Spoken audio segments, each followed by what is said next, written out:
the wearing of the headscarf for the women. This seems to have become so major, a major aggravation. Why should women who want to wear a veil, why should this have been such a source of aggravation today? Why is that? I don't understand it. I mean, if a naked woman walked in this room here, meaning wearing a bikini or a G-string, she would have the right to just walk just like anybody else. If a woman came down here and she was wearing a G-string and walked right across here and went back upstairs and came down, matter of fact, there was 2 or 3 of them, we would be like, whoa. What's going on here? But we couldn't say anything because it is accepted in the society for a woman to wear this in public. And there are some beaches in this country and some places in this country where you got some people call themselves naturalists. You know what they are. I don't have to tell you. That is, they believe that they should just walk around all the time naked. Now that we can't make a judgment call because according to legislation, the naturalists have a right. There's a man that was running across the whole UK for 3 months. Can you imagine that? 3 months with nothing but a hat and a pair of boots on. I mean, he's running. Can you imagine a man running through a village? Nothing but a hat and a pair of boots on. Because he's a naturalist and these are his constitutional rights. And for 3 months, nobody could say anything about it.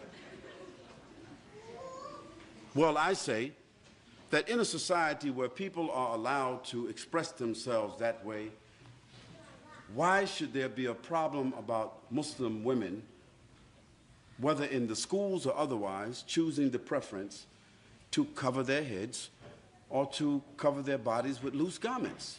Why should there be such an uproar? Why is there the need for the media to assault and say Muslims want to take over our society and Muslims want to impose their values upon us and so forth? Well, I want to remind them that until 15 or 20 years ago, the nuns in the church, in the Catholic Church, they had to wear it. Is it right or wrong? And just recently, the Catholic Church has relaxed the uniform codes of the nuns where they can show a little cleavage. They can now wear a little bit, you know, put the cross right there in the middle. They don't have to wear a headpiece anymore, and they can show a little bit of thigh. Well, that's their right. We can't say anything about that. But when I went to church, to the Catholic Church, when I was 17 years old, all the nuns were looking like the sisters are looking today. So society has changed, but why should our values have to change?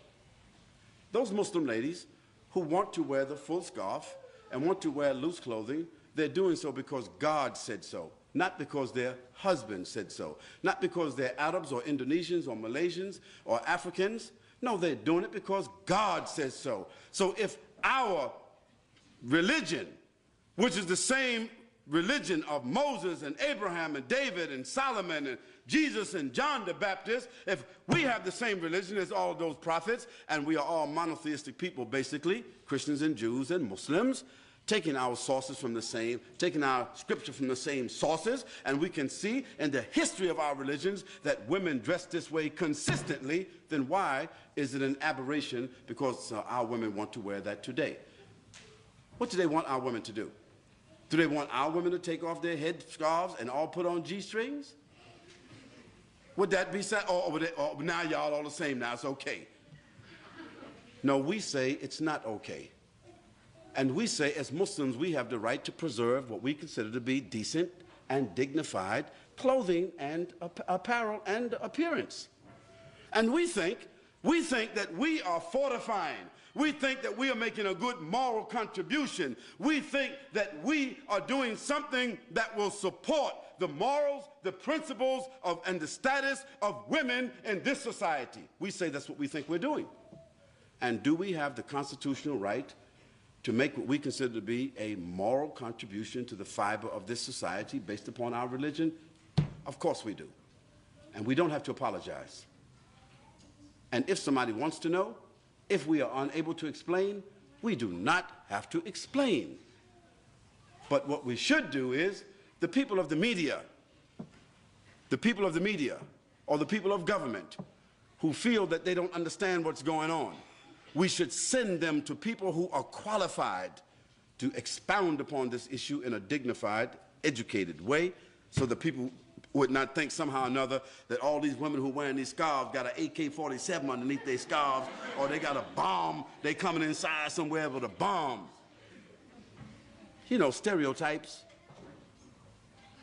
But the issue is, we Muslims, the Muslim ladies in particular, you do not have to explain to anybody why you are dressed the way you are dressing, just like others who are undressed do not have to explain to anybody why they are undressed.